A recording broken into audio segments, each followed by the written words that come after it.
Muy buenas noches. Es un placer estar con ustedes aquí en El Salvador, en San Miguel. Si no me equivoco, esta es la cuarta vez que he tenido el privilegio de venir a San Miguel. La primera vez fue hace muchos años. Vine y prediqué acá en un salón que habían alquilado, no recuerdo exactamente dónde es. Luego regresé con un grupo y construimos una iglesia aquí en San Miguel. Vinimos como con 40 de los miembros de la iglesia que yo pastoreaba y construimos una iglesia. La última vez que vine, tuvimos la reunión o las reuniones en el lugar a donde nos quedamos cuando vinimos a construir la iglesia, solo que habían remodelado ese lugar, estaba muy bonito, con un salón de reuniones, etcétera. Y ahora, la cuarta vez que tengo el grato privilegio de estar con ustedes en San Miguel. Quiero decirles que en realidad tengo bastante contacto con los salvadoreños, porque he hecho varias visitas recientemente al este de los Estados Unidos, a la conferencia de Potomac, y allá predominan los salvadoreños, con un poquito de mexicanos y de gente de otros países. Siempre he apreciado el fervor que tienen los salvadoreños, el entusiasmo y el amor que tienen para con el mensaje de la iglesia adventista. Ahora, esta noche no les voy a predicar sobre el silbido de la serpiente. Me pidieron que mandara algunos títulos de lo que íbamos a estudiar durante esta semana o esta media semana, y mandé 3 títulos. En realidad son un total de 5 temas. Vamos a hablar del silbido de la serpiente un poquito más adelante en esta media semana, pero esta noche vamos a hablar de otro tema que considero también de crucial importancia. Pero antes de comenzar, queremos orar. Nunca debemos abrir la palabra del Señor sin pedir que el Espíritu que inspiró la palabra esté presente para explicarnos esa palabra que el Espíritu Santo inspiró. Así que inclinemos nuestros rostros para orar. Padre Celestial, gracias te damos por el privilegio de reunirnos en tu casa de oración. Gracias por tu palabra, una guía segura en un mundo que anda tan confundido. Pedimos esta noche que tu Santo Espíritu esté presente en este lugar. Abre nuestras mentes para entender, nuestros corazones para recibir, y danos el poder de vivir en armonía con toda palabra que sale de tu boca. Gracias te damos por escuchar esta oración y por responderla, porque venimos con confianza ante el trono de la gracia, en el nombre poderoso de Cristo, nuestro Salvador. Amén. Quiero comenzar nuestro estudio en esta noche recordando una experiencia en la historia del pueblo de Israel. Ustedes recuerdan que el pueblo de Israel llegó a un momento en su historia en que ellos querían un rey como todas las demás naciones. Dios procuró disuadirlos. Dios dijo: no es buena idea, yo soy el rey de ustedes. No es buena idea que ustedes elijan a un rey. Pero ellos insistieron. Así que Dios accedió a los deseos de ellos y les dio un rey. Y ese rey, todos sabemos, se llamaba Saúl. Ahora, cuando Samuel introdujo a este rey, a este Saúl, ante la congregación quedó profundamente impresionada con el aspecto físico de Saúl. Vamos en nuestras Biblias a 1 Samuel 9, 1 y 2 y guarden su lugar allí porque vamos a permanecer bastante tiempo allí en 1 Samuel. 1 Samuel 9 y el versículo 1 y 2. Tenemos una descripción de la apariencia externa de Saúl, el rey que Dios escogió, accediendo a los deseos del pueblo. Dice allí: había un varón de Benjamín, hombre valeroso, el cual se llamaba Cis, hijo de Abiel, hijo de Seror, hijo de Becorat, hijo de Afía, hijo de un benjamita. Y dice, y tenía él un hijo que se llamaba Saúl, joven y hermoso. Entre los hijos de Israel no había otro más hermoso que él. De hombros arriba sobrepasaba a cualquiera del pueblo. Alto, joven, hermoso. Esa era la apariencia externa del rey que Dios escogió. Ahora, la Biblia nos dice que Dios lo escogió, accediendo a los deseos del pueblo. En 1 Samuel 9 y el versículo 17 nos dice que Dios lo escogió, porque obviamente Dios vio en Saúl gran potencial. Tenía cualidades que entregadas en las manos del Señor podían ser muy positivas. Noten el versículo 17. Y luego que Samuel vio a Saúl, Jehová le dijo: he aquí, este es el varón del cual te hablé, este gobernará a mi pueblo. Así que Dios ya había escogido a Saúl como rey, porque Dios veía en él potencial. Ahora, es interesante que Samuel también estaba muy impresionado con Saúl. Y el pueblo, mejor dicho, súper impresionado con Saúl. Fíjense lo que ocurrió cuando Samuel introdujo a Saúl a la congregación. 1 Samuel 10 y el versículo 23 y 24. 1 Samuel 10, 23 y 24. Dice: entonces corrieron y lo trajeron de allí, y puesto en medio del pueblo, desde los hombros arriba, era más alto que todo el pueblo. Y Samuel dijo a todo el pueblo, e indudablemente si pudiéramos escuchar el tono de su voz, obviamente estaba muy impresionado, porque dice: y Samuel dijo a todo el pueblo: ¿habéis visto al que ha elegido Jehová? Que no hay semejante a él en todo el pueblo.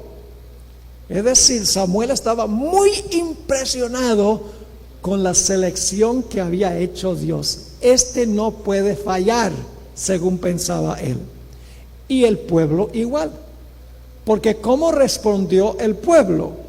Dice en la última parte del versículo 24, dice: entonces el pueblo clamó con gran alegría, diciendo: ¡viva el rey! Era el que no podía fallar. Era de hombros arriba, más alto, joven, valeroso, que tenía carisma. La gente decía: este va a ser un gran rey. Pero todos conocemos la triste historia. Saúl tenía cualidades externas muy simpáticas y atractivas, pero desobedeció a Dios una vez tras otra. Su vida fue una de constante desobediencia a la voluntad del Señor y finalmente se suicidó. No vivió de acuerdo al potencial que el pueblo y que Samuel creían que tenía. Así que ahora el pueblo quedó sin rey. De modo que Dios le dijo a Samuel: necesito que vayas a la casa de Isaí, porque he escogido de la casa de él a un rey. Noten lo que dice 1 Samuel, el capítulo 16 y el versículo 1. 1 Samuel 16, 1. Dijo Jehová a Samuel: ¿hasta cuándo llorarás a Saúl, habiéndolo yo desechado para que no reine sobre Israel? Llena tu cuerno de aceite y ven, te enviaré a Isaí de Belén, porque de sus hijos me he provisto de rey. Ahora, hay algo interesantísimo en cuanto a esto, y es que Dios le dijo a Samuel que fuera a la casa de Isaí porque Dios había escogido el próximo rey, pero Dios no le dijo cuál hijo iba a ser el rey. ¿Ustedes creen que Dios sabía cuál era el hijo que iba a ser el rey? Claro que Dios lo sabía, pero no le reveló a Samuel cuál de los hijos iba a ser el rey. Así que la Biblia nos dice que él va a la casa de Isaí, e Isaí tenía 8 hijos.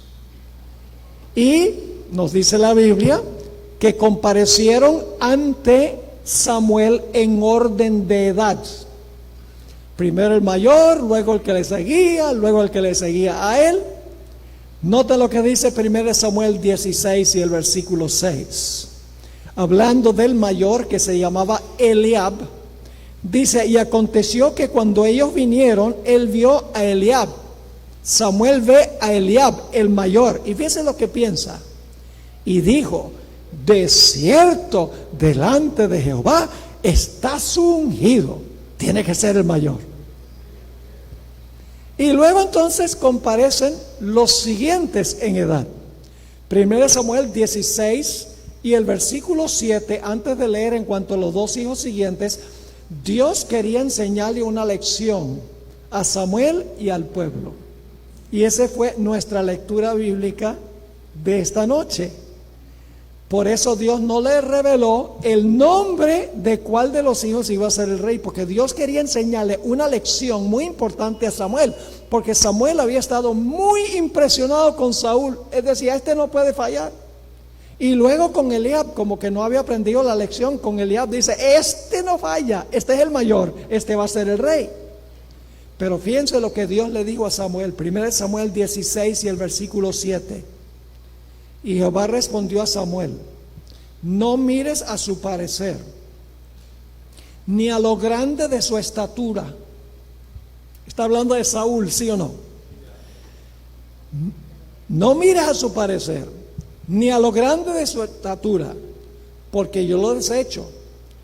Porque Jehová no mira lo que mira el hombre, su estatura, su juventud, su belleza. Jehová no mira lo que mira el hombre, pues el hombre mira lo que está delante de sus ojos, pero Jehová mira el corazón. Y entonces hace comparecer los siguientes 2 hijos. Noten los versículos 8 y 9. Entonces llamó Isaí a Abinadab y lo hizo pasar delante de Samuel, el cual dijo: tampoco a este ha escogido Jehová. Hizo luego pasar Isaí a Sama, y él dijo: tampoco a este ha elegido Jehová. Y luego vienen los 4 siguientes. Van 7.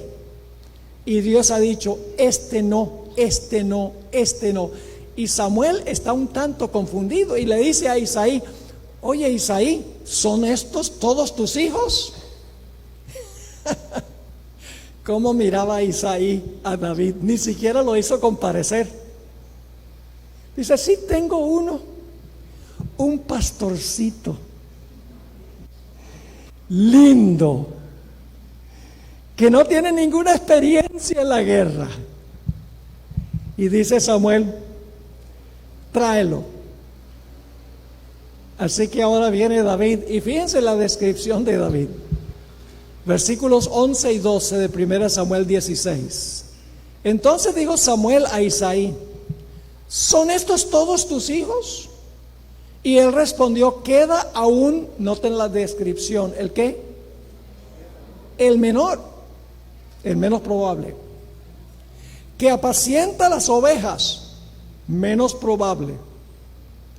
Y dijo Samuel a Isaí: envía por él, porque no nos sentaremos a la mesa hasta que él venga aquí. Envió pues por él y le hizo entrar, y era rubio, hermoso de ojos y de buen parecer. No tenía pinta de guerrero. Era un niño bonito, el menor de todos, el menos probable. Entonces Jehová dijo: levántate y úngelo, porque este es. Y Samuel está diciendo: bueno, Dios dijo que no mire lo que está delante de mis ojos, que Dios mire el corazón. Este entonces debe tener un corazón especial, está pensando. Es decir, la perspectiva de Samuel, la perspectiva del pueblo, era una perspectiva que estaba equivocada, porque estaban viendo lo que estaba delante de sus ojos, pero Dios estaba mirando lo de adentro, estaba mirando el corazón. Dios conocía el corazón valiente de David. Inclusive David le dijo: venía un león y yo lo destrozaba cuando quería comerse a una oveja. Y venía un oso y le pasaba lo mismo. Ay del oso y el león que se encontrara con David. Era jovencito, pero era valiente. Ahora, ¿qué perspectiva tenía Saúl de David? Bueno, vamos en nuestras Biblias a 1 Samuel 17, 31 al 33. Ustedes recuerdan que el padre de David, Isaí, lo mandó a llevarle unas provisiones a sus hermanos al campo de batalla, a donde salía un gigantón llamado Goliat de Gat. Todos los días Goliat salía y desafiaba a los ejércitos de Israel, y todos los guerreros de Israel temblaban de miedo y nadie se atrevía a ir a pelear contra el gigante. Vamos a leer 1 Samuel 17, 31 al 33. Fueron oídas las palabras que David había dicho y las refirieron delante de Saúl. Ahora vamos a ver cómo Saúl veía a David. Y él lo hizo venir. Y dijo David a Saúl: no desmaye el corazón de ninguno a causa de él. Tu siervo irá y peleará contra este filisteo.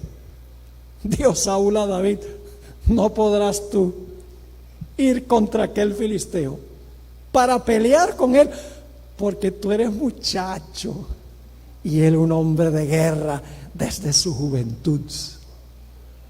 ¿Ven la perspectiva que tenía Saúl de David? Este es un muchachito, no tiene experiencia en la guerra, buen mozo, el gigante se lo va a comer vivo. Esa era la perspectiva que tenía Saúl de David, porque ¿qué es lo que estaba mirando Saúl?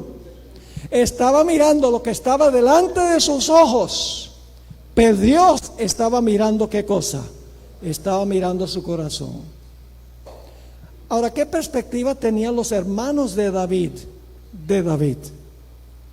Bueno, vamos a 1 Samuel 17 y vamos a leer el versículo 11, versículo 13, versículo 14 y el versículo 28 para ver qué perspectiva tenían los hermanos de David de él.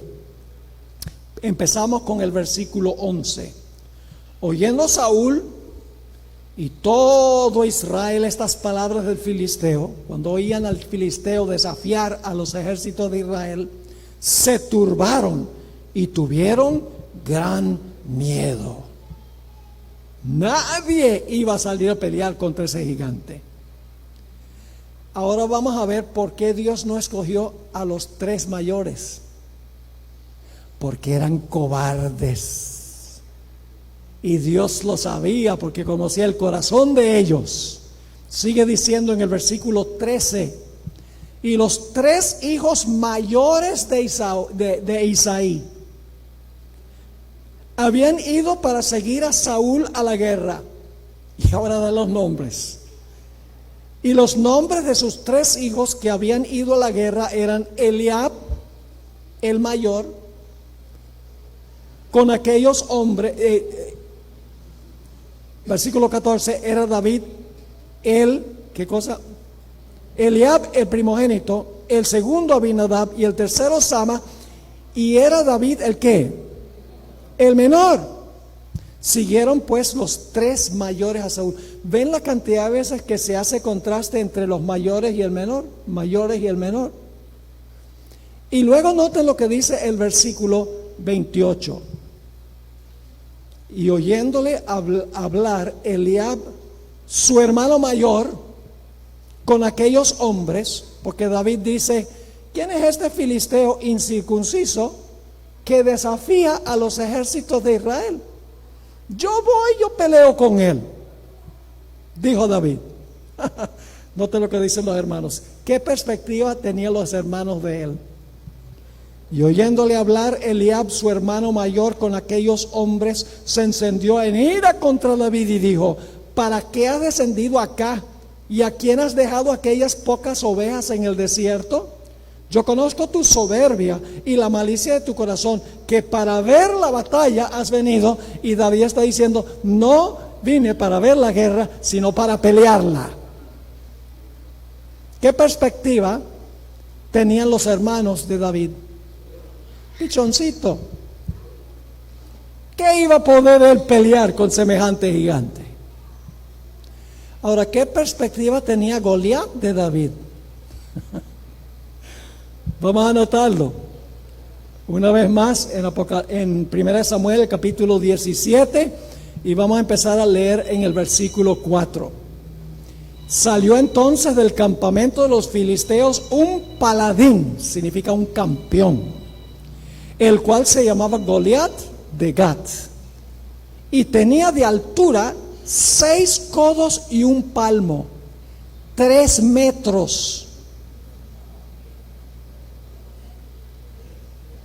¿Saben qué? 3 metros. Yo mido 1,80. Ahora pongan otro mío encima mío, y esa era la altura de Goliat. Con razón infundía terror. Así que dice, había un paladín, el cual se llamaba Goliat de Gat, y tenía de altura 6 codos y un palmo, y traía un casco de bronce en su cabeza, y llevaba una cota de malla, y era el peso de la cota 5,000 siclos de bronce. La cota pesaba 70 kilos. Sobre sus piernas traía grebas de hierro, de bronce, y jabalina de bronce entre sus hombros. El asta de su lanza era como un rodillo de telar, y tenía el hierro de su lanza 600 ciclos de hierro, es decir, la punta de su lanza pesaba 7 kilos. E iba su escudero delante de él, armado hasta los dientes, cubierto de cabeza a pies. Cabeza, pecho, vientre, espalda, piernas, y por si acaso un escudero. ¿Quién podía vencer a semejante gigante? Bueno, vamos al versículo 42 al 44 para ver cómo el gigante veía a David, porque David venía con una honda y con un bastón, y se ofendió al gigante. ¿Por qué me mandan a un niño para pelear conmigo? Fíjense lo que dice el versículo 42. Y cuando el filisteo miró y vio a David, ¿qué pasó? Le tuvo en poco. Saben que no hay peor error que pueda cometer un ejército que subestimar al enemigo. Dice, le tuvo en poco. ¿Y por qué lo tuvo en poco? Porque era muchacho y rubio y de hermoso parecer. ¿Qué estaba mirando el gigante? Lo externo. Y dijo el filisteo a David, ¿soy yo perro para que vengas a mí con palos? Y maldijo a David por sus dioses. Dijo luego el filisteo a David: ven a mí y daré tu carne a las aves del cielo y a las bestias del campo. Y David dice: al contrario, yo voy a hacer eso contigo. Este muchachito. Y ustedes conocen el fin de la historia. David, con un palo y 5 piedras, ni siquiera necesitó 4 de ellas. Con la primera piedra ya le clavó la piedra en la frente y se desplomó como un gigantesco alcornoque. Tal vez tembló el suelo cuando cayó el gigante. ¿Cómo veía Samuel a David? Por lo que estaba delante de sus ojos. ¿Cómo veía el pueblo a Saúl?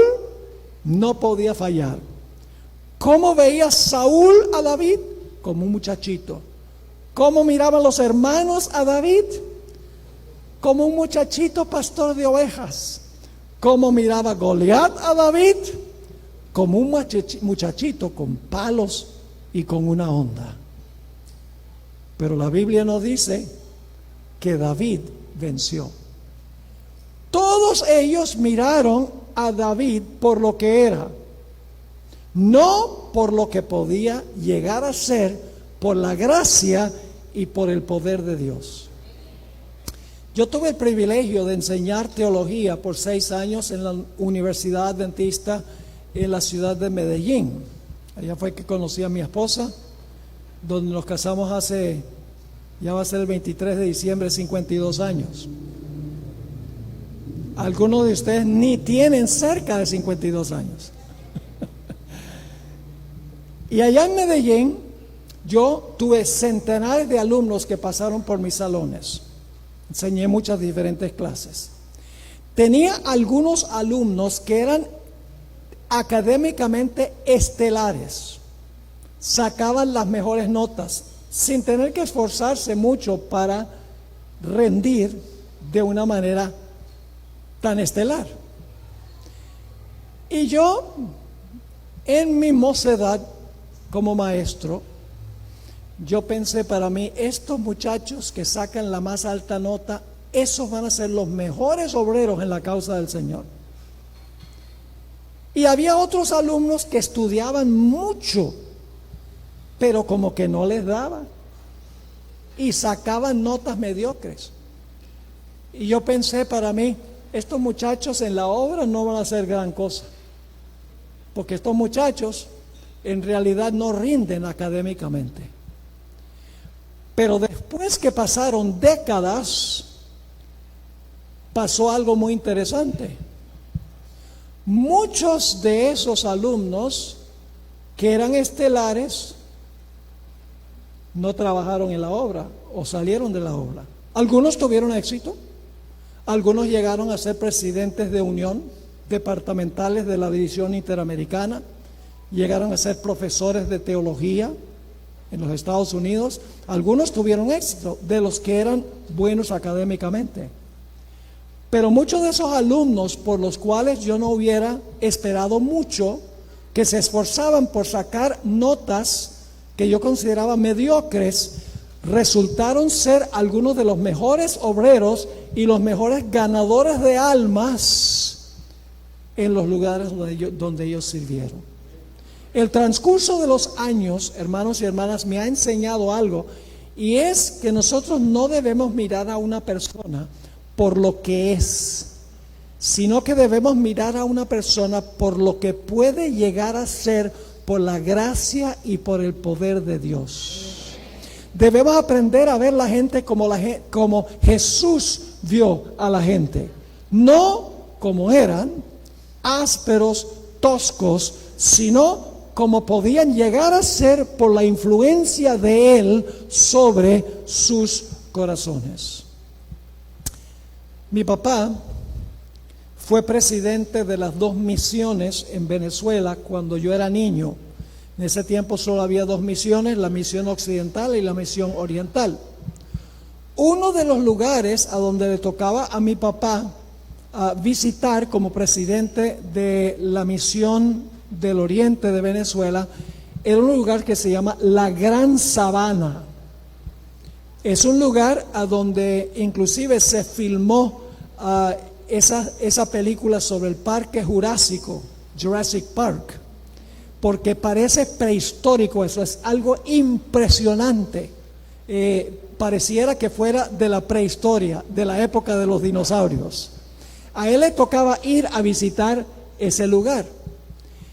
Para llegar en esa época no había carretera, había que ir en una avioneta. Y la avioneta viajaba solo una vez a la semana. Y mi papá pues se montó en la avioneta, viajó para allá para visitar a los indios de la Gran Sabana, y a la semana no llegó la avioneta, pues se había dañado, así que le tocó otra semana incomunicado, pues no había internet, no había teléfono, no había nada. Y él decía, ¿qué habrá pasado con la avioneta? Bueno, se había dañado, y después de otra semana la avioneta vino para recoger a mi papá. Pero en realidad los indios de la Gran Sabana en esa época se ganaban la vida minando diamantes. Ellos iban a las minas y sacaban diamantes. Y fíjense que es interesante que los lugares donde estaban los diamantes, habían piedras que parecían diamantes y habían piedras que eran diamantes. Y ellos eran capaces de distinguir uno del otro. Yo no sé si ustedes han visto alguna vez un diamante en bruto, un diamante que no ha sido cortado, que no ha sido pulido. Aquí ustedes tienen el mar cerca. ¿Qué pasa cuando un pedazo de vidrio está en el mar por cierta cantidad de tiempo? Pierde su filo y se pone como una piedra opaca, ¿sí o no? Pues esa es la apariencia de un diamante que no ha sido cortado y pulido. Uno podría caminar en la playa y ver un montón de vidrios que han estado en el mar por mucho tiempo y dice, esas piedras no valen nada, pero son diamantes. ¿Han visto alguna vez un diamante? Precioso. No hay piedra más preciosa que un diamante, porque no solamente es blanco, sino que en la luz destella los colores del arco iris. Es preciosa. Es precioso un diamante que ha sido cortado y pulido. Pero el diamante originalmente era como un pedazo de vidrio que ha estado mucho en el mar, opaco, que no tiene ningún atractivo. Pero en las manos del experto que pule el diamante, es algo que se convierte en algo tremendamente precioso. A mi papá le regalaron 22 pequeños diamantes. Me acuerdo que los puso en un sobrecito así marrón. Y cuando vino a la casa, dijo, me regalaron 22 diamantes. Y en una mesa abrió el sobre y echó los diamantes a la mesa y dice, ¿esos son diamantes? ¡Qué feos son! Como un pedazo de vidrio que ha estado demasiado tiempo en el mar. Pero mi papá dijo, esos son diamantes. Porque él estaba viendo los diamantes no como eran, sino como podían llegar a ser en las manos del experto pulidor. Yo no sé qué pasó con esos diamantes, para decirles la verdad, que en el transcurso de los años los diamantes se perdieron. Pero yo recuerdo, aunque era niño en Venezuela, tenía entre 7 y 8 años, recuerdo explícitamente el día en que él vació el sobre y los 22 diamantes, y yo dije, pero ¿qué diamantes tan feos? Esos son diamantes. Porque yo estaba mirándolos como eran y no como podían llegar a ser en las manos del pulidor, del experto en cortar y pulir los diamantes. Esto me hace pensar de los hijos de Jacob. Eran mala gente. Todos los hijos de Jacob eran mala gente, como uno los miraba, como ellos eran. Imagínense que ellos echaron a José a un foso para que muriera allí.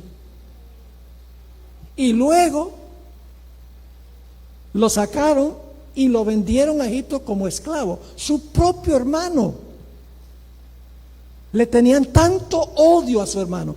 ¿Qué podría uno esperar de esos 11 muchachos? Pero ahí no termina la historia.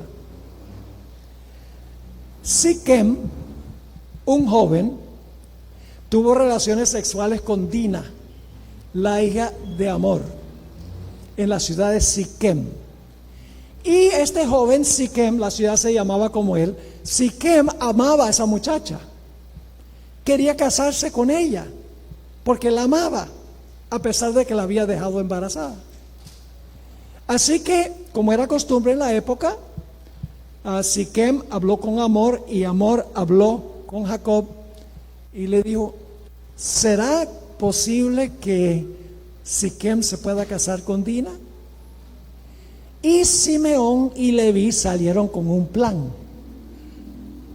Ellos dijeron: bueno, si todos los hombres del pueblo de Siquem se circuncidan, entonces serán parte del pueblo escogido y entonces vamos a permitir que se case Siquem con Dina. Pero Siquem ni sospechaba lo que tenían en mente Leví y Simeón. Al tercer día de ser circuncidados, cuando estaban en su mayor dolor, todos los hombres de Siquem, Simeón y Leví, y tal vez con otros ayudantes, se levantaron y mataron a Amor, mataron a Siquem, mataron a todos los hombres de ese lugar. Eran asesinos, Simeón y Leví. ¿Y qué diríamos nosotros de Rubén? Imagínense ustedes, Rubén, el mayor, podría haber dicho a sus hermanos: no vamos a matar a este muchacho, ni lo vamos a vender.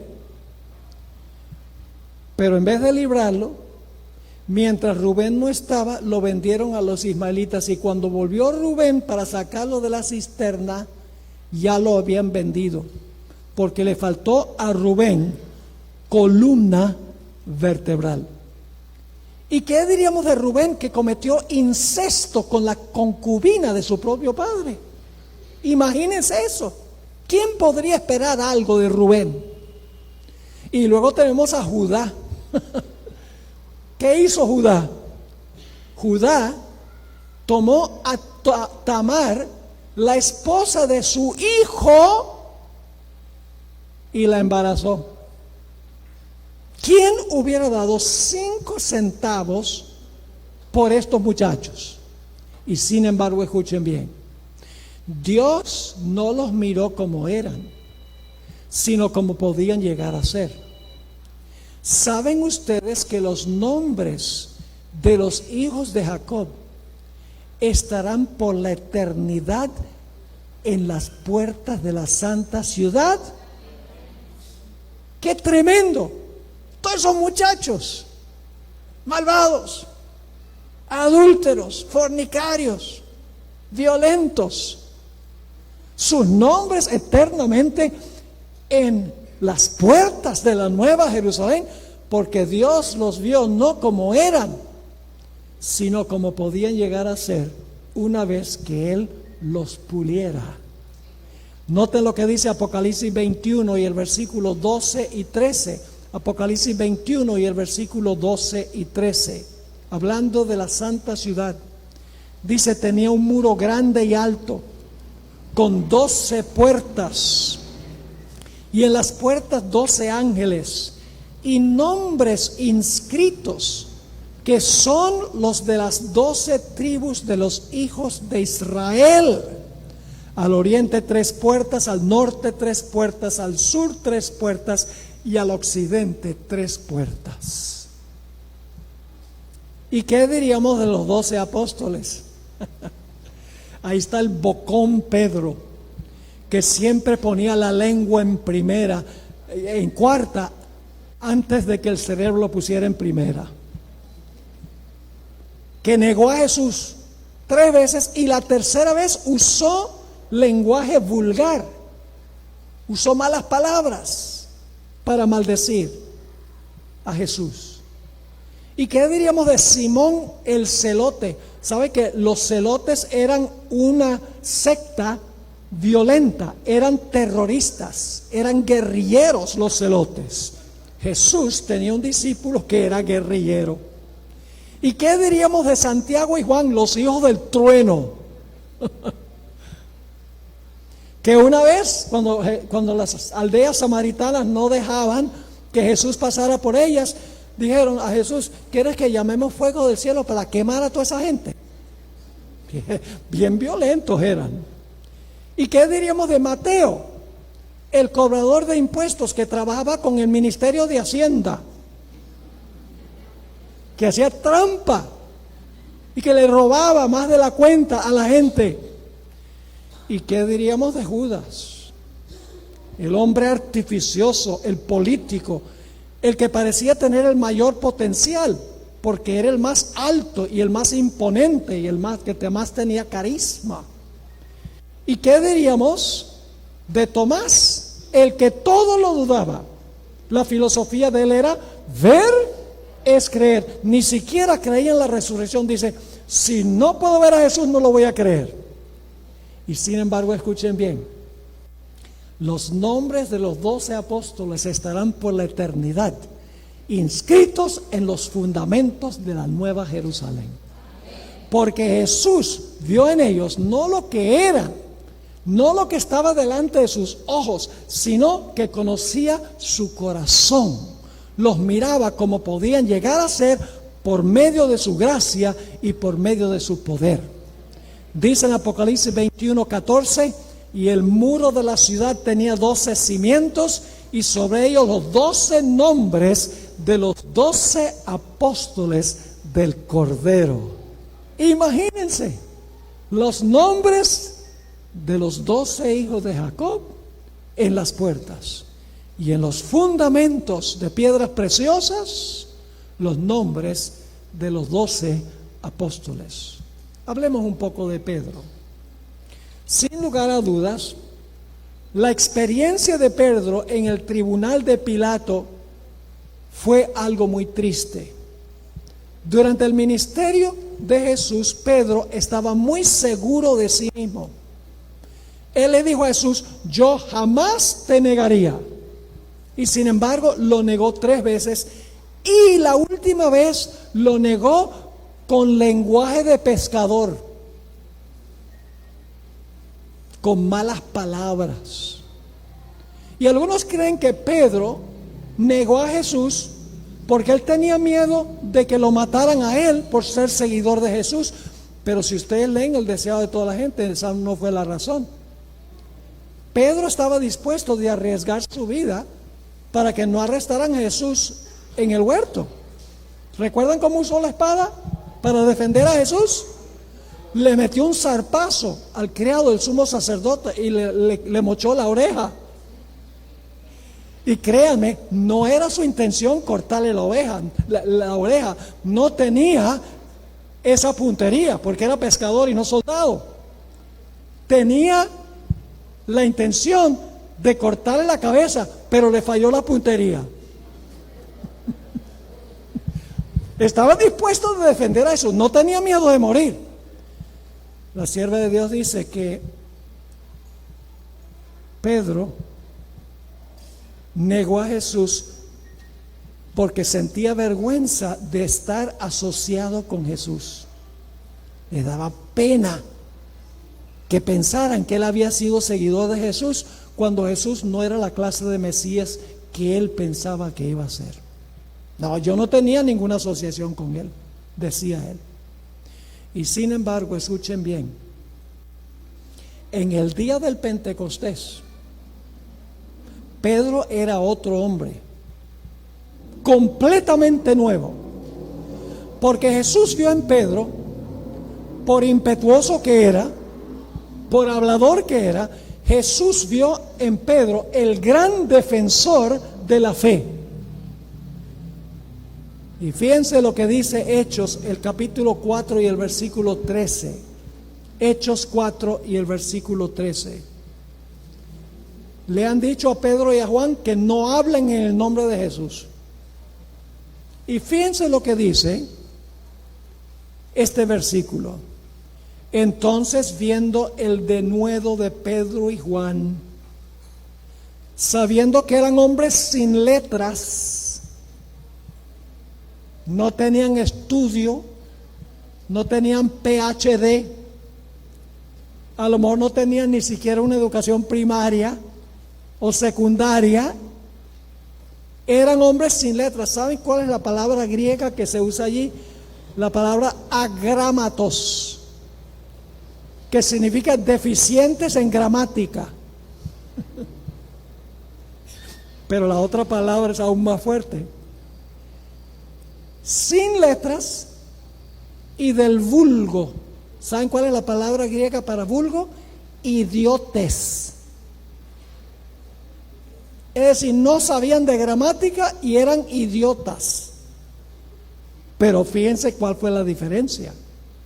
Eran hombres sin letras y del vulgo se maravillaban y les reconocían que habían estado con Jesús.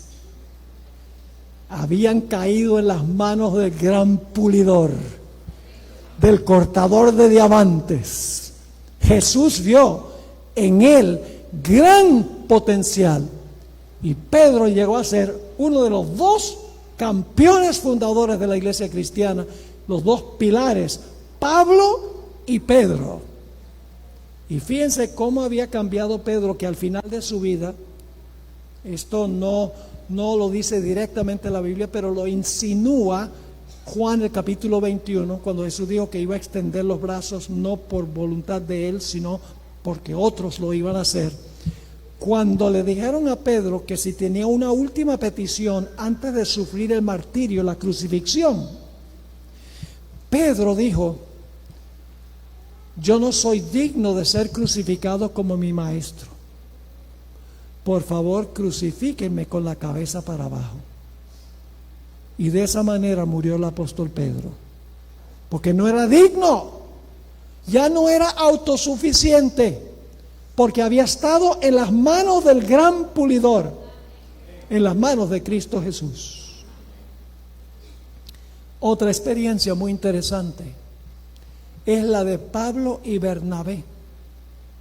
Eran colaboradores, iban en viajes misioneros juntos, y en uno de esos viajes llevaron a un joven sobrino de Bernabé que se llamaba Juan Marcos.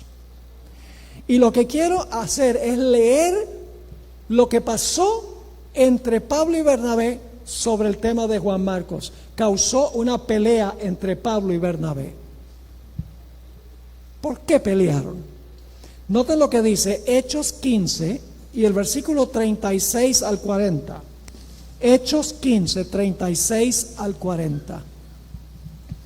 Después de algunos días, Pablo dijo a Bernabé: volvamos a visitar a los hermanos en todas las ciudades en que hemos anunciado la palabra del Señor, para ver cómo están.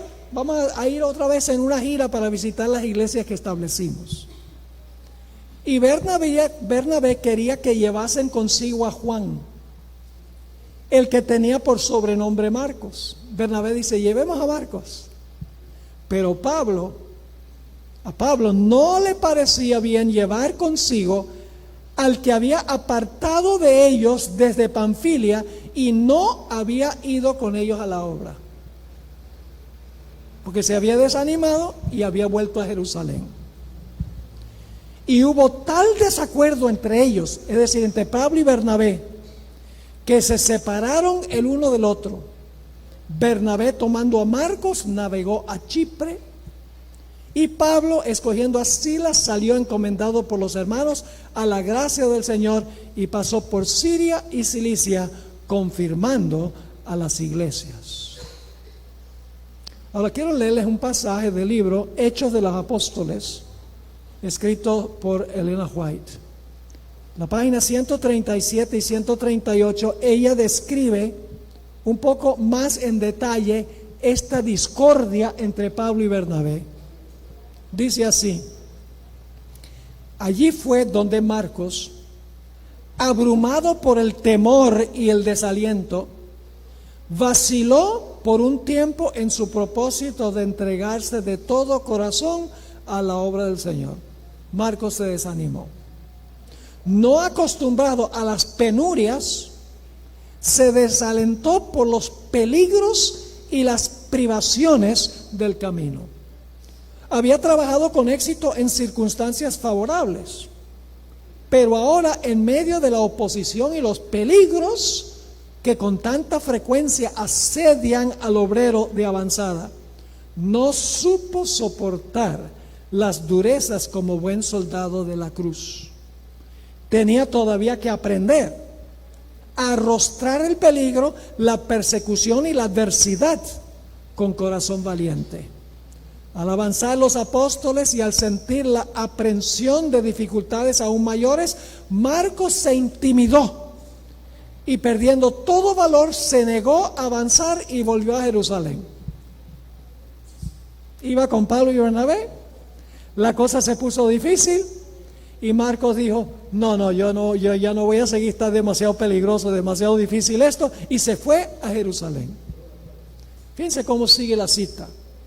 Esta deserción indujo a Pablo a juzgar desfavorable y aún severamente por un tiempo a Marcos. Porque ¿qué estaba viendo Pablo? El gran apóstol Pablo, ¿qué estaba viendo? Lo que estaba delante de sus ojos. Este muchachito cobarde es lo que estaba viendo Pablo. Ve, el apóstol Pablo también era pecador como todos nosotros. Pero fíjense Bernabé, por otro lado, se inclinaba a excusarlo a Marcos por causa de su inexperiencia. Anhelaba que Marcos no abandonase el ministerio. Ahora escuchen esto: porque veía en él cualidades que le habilitarían para ser un obrero útil para Cristo. No lo vio como el jovencito cobarde que se fue de regreso a Jerusalén. No, que dice: este hombre, yo veo en él cualidades. Ahora escuchen, en años ulteriores, es decir, años más adelante, su solicitud por Marcos fue ricamente recompensada, porque el joven se entregó sin reservas al Señor y a la obra de predicar el mensaje evangélico en campos difíciles. Bajo la bendición de Dios y la sabia enseñanza de Bernabé, se transformó en un valioso obrero. Cuando yo fui profesor de teología era más o menos como el apóstol Pablo. Este no puede fallar, porque rinde mucho académicamente.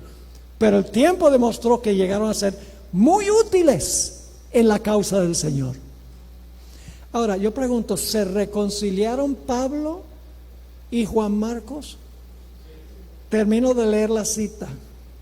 Pablo se reconcilió más tarde con Marcos y le recibió como su colaborador. También lo recomendó a los colosenses como colaborador en el reino de Dios y uno que me ha sido consuelo. De nuevo, no mucho antes de su muerte, Pablo habló de Marcos como uno que le era útil para el ministerio. ¿Aprendimos la lección esta noche? ¿Cuál es la lección central que yo quiero que se quede en nuestra mente y nuestro corazón esta noche? Que debemos ver el potencial que tiene una persona. Ahora, yo quiero relatarles una historia. Cuando yo fui profesor de teología en Medellín, los alumnos tenían un alcance evangelístico muy interesante. Todos los domingos, ellos iban al Parque Bolívar, que es el parque más importante en Medellín, en honor al prócer Simón Bolívar. Iban al parque con un parlante y un micrófono y se paraban en una banca allí que había en el parque, y una persona predicaba un mensaje a la gente que estaba en el parque. Y la gente cuando veía que alguien tiene un micrófono y el parlante pues se escuchaba por todo el parque, la gente venía y se reunía alrededor para escuchar el mensaje. Después del mensaje se invitaba a la gente para seguir en ese mismo momento a la iglesia para escuchar un tema evangelístico. Y fíjense que algunas personas de verdad iban a la iglesia del parque, a una reunión evangelística. Pues un día los alumnos me dijeron: pastor, ¿le gustaría ir al parque a predicar un tema? Claro, uno tiene cierto temor porque hay también burladores, ¿no? Porque se vienen y se burlan y gritan: ¡evangélico! Pero acepté y fui y prediqué allá un tema. Siempre era como de unos 10, 15 minutos máximo. Invité a la gente que fuera hasta el templo central en Medellín, y había un muchacho allí vestido de harapos, sucio.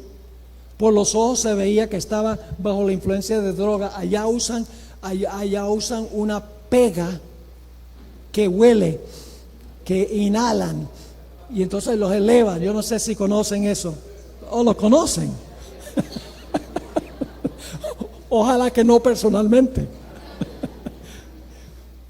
Pero ese muchacho, yo lo miré y yo dije: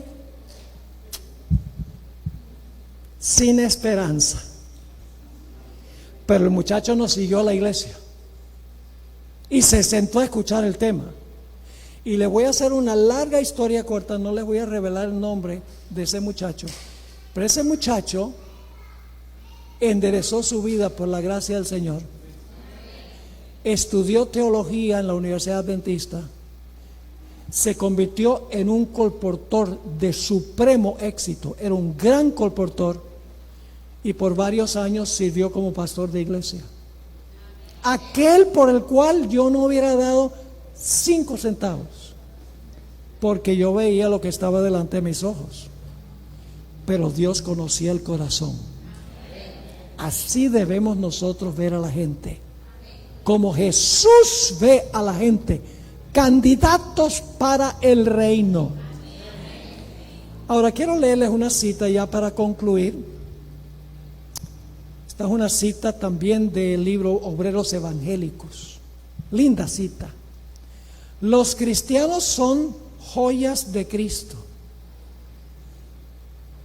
¿Qué son los cristianos? ¿Cuántos aquí somos joyas de Cristo? Levanta. ¿Cuántos son? Ok, todos somos joyas de Cristo. Los cristianos son joyas de Cristo. Existen para resplandecer brillantemente por Él, prodigando la luz de su belleza. Su esplendor, ahora escuchen, su esplendor, el esplendor de los que siguen a Jesús, su esplendor depende del pulimiento que reciben. El esplendor depende ¿de qué? Del pulimiento. ¿Y quién es el que pule? Jesús es el que pule. Muy bien. Ahora fíjense, pueden elegir ser bruñidos o permanecer sin serlo. Toda persona puede escoger que Jesús lo pula o que no lo pula. Pero todo aquel que es declarado digno de un lugar en el templo del Señor tiene que someterse al proceso refinador. Sin el pulimiento que el Señor da, no pueden reflejar más luz que la de una piedrecilla común. Cristo le dice al hombre: tú eres mío, yo te he comprado, eres solamente una piedra tosca, pero si te colocas en mis manos, te puliré, y el brillo con que resplandecerás traerá honor a mi nombre. Nadie podrá arrebatarte de mi mano. Te haré mi tesoro peculiar. En el día de mi coronación serás una joya en mi corona de júbilo. Colocarse en las manos del pulidor. Ahora yo quiero mencionar esto. ¿En qué momento específicamente nos colocamos en la mano de Jesús el pulidor? Hermanos y hermanas, es en el momento de nuestro bautismo que nos unimos a Cristo Jesús. Ahí es que Cristo nos toma como una piedrecilla tosca, opaca, y entonces empieza el proceso de pulimiento. Esa es la santificación.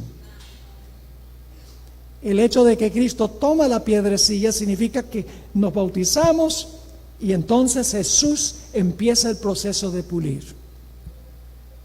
Y en el transcurso de nuestra vida, Él pule y pule hasta que somos una joya preciosa, un diamante precioso que cuando la luz brilla sobre el diamante le trae gloria al pulidor. Porque últimamente uno dice, ay, pero qué lindo ese diamante. Pero ¿por qué es lindo? Porque pasó por las manos del pulidor. La gloria no es para el diamante, es para la persona que pulió el diamante. Se me ocurre preguntar en esta noche, ¿hay alguien aquí que todavía no se ha colocado en las manos del pulidor? Tomando ese paso del bautismo donde nos unimos con Jesús, donde nos colocamos en su mano para empezar el proceso de pulirnos, que quiere decirle al Señor Jesús, yo quiero entregarme a ti, yo quiero tomar ese primer paso, quiero colocarme en tus manos para que con tu poder tú me pulas, para ser una joya preciosa en tus manos, para traer honra y gloria a tu nombre.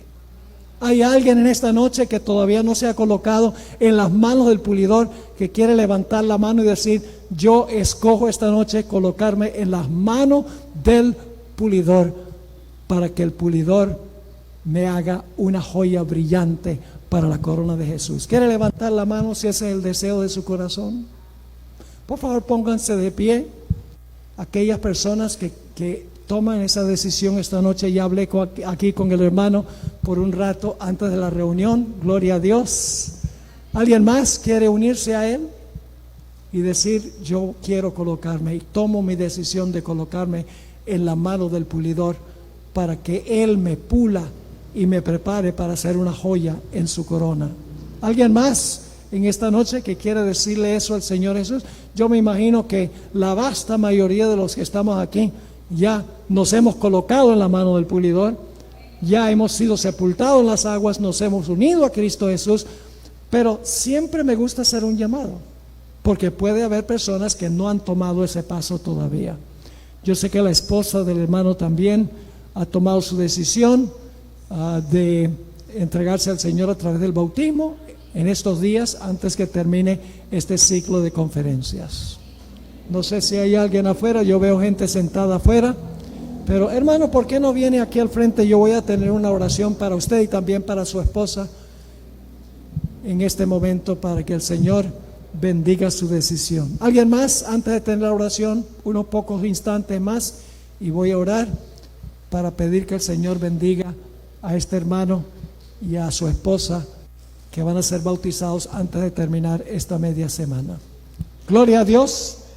Jesús hubiera venido para salvar solamente a uno, y aquí tenemos dos que han tomado su decisión.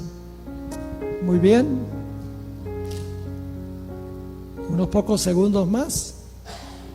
¿Hay alguien más que quiere decirle sí al Señor en esta noche? Bien, vamos a elevar una oración al Señor. Padre Celestial, gracias te damos porque no nos dejas como somos, no nos dejas como estamos, sino que nos tomas en tus manos y nos pules para traer honra y gloria a tu nombre. Te doy gracias, Señor, por la decisión de este hermano, su esposa, de entregarse a Jesús a través del bautismo, para que Jesús comience el proceso de pulir la vida de ellos, para que cada día brillen más como joyas en las manos de Jesús. Yo pienso que hay personas aquí que no han respondido al llamado, que deberían haberlo hecho, que están escuchando la voz del Espíritu Santo susurrando en su oído. Te ruego, Señor, que antes que concluyan estas conferencias, que estas personas también puedan responder al llamado del Espíritu Santo que hace en estos momentos. Gracias por habernos acompañado, y Señor, te ruego que siempre nos ayudes a recordar que Dios no mira lo que está delante de sus ojos, pero Dios mira el corazón. Ayúdanos a nosotros también a no ver lo que está delante de nuestros ojos, sino a mirar el corazón. Gracias, Padre, por habernos acompañado, por responder nuestra oración, porque te lo pedimos en el nombre de Jesús. Amén.